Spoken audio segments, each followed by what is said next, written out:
97.9, 105.5 KISS FM. It's Liz and Big Papa. That's Sia Kendrick Lamar, the greatest. And it is a Confession Tuesday. Welcoming life coach Rebecca Silence in studio. Good morning. Good morning. So it is a very sad day in Whitesboro. Two teenagers were in a car yesterday morning and were in a car accident. 16-year-old passed away, and the other teenage passenger is in critical condition, last I heard. The driver, right, is in critical condition. I don't know which, but the fact is, one passed and the other one's in critical condition. And there's a lot of people, students, teachers, families. The fact is, it's it's very emotional. It's very sudden. It's very unexpected. And especially for people that are, 14, 15, 16, 17 years old, even adults, it's a hard thing to process. And I wanted to talk to you about it because it's such a fragile situation and people need support in some way, shape, or form. And everyone's different in that. Absolutely. And some people may just be hearing about this for the first time right now on our show. It's, I think, something that we try to wrap our head around and analyze and rationalize, and we try to come up with why. And the first thing I'm going to say is forget that, because what if there is no why?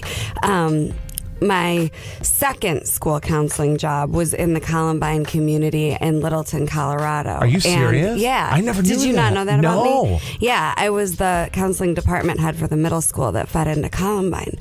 And, it was well after the shootings had happened, but these tragedies leave devastating trails years and years and years and years and years after the fact. Sure. The impact is huge and profound. And I just don't know why some of these things happen. But what I do know is that in these situations, it is so, so, so important for people to come together, for people to talk. The more you bottle it up, the more you refuse to feel your emotions, the worse the residual impact in a negative way hits you.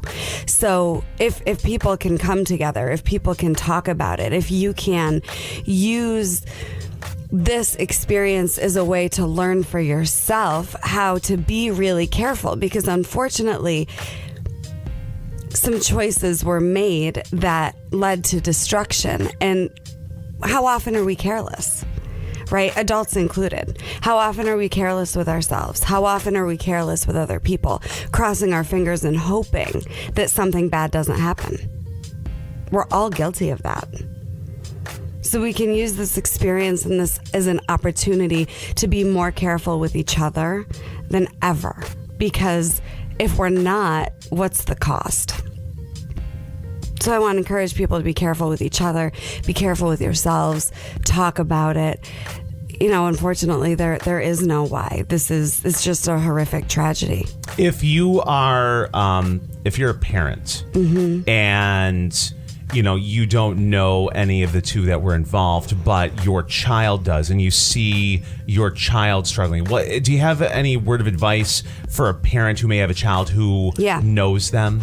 So first of all, be careful not to tell your child how to feel about this.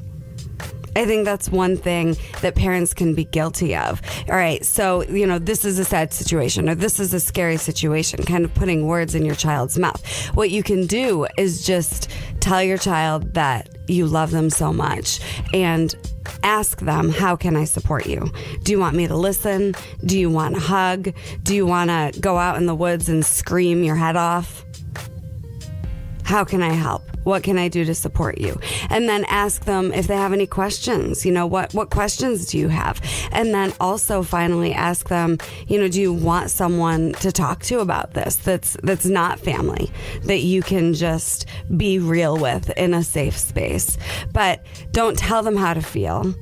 Ask them how you can support them. What can you do to help? And then ask them if they'd like somebody to talk to that's a neutral party.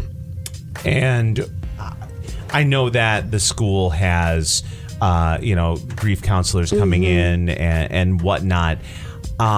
trust with kids is very hard, and a lot of times they don't want to open up to people at school and whatnot. What is a good way to find someone to talk to? Does it have to be someone who is a professional? Could it be a family member? Could it be a friend?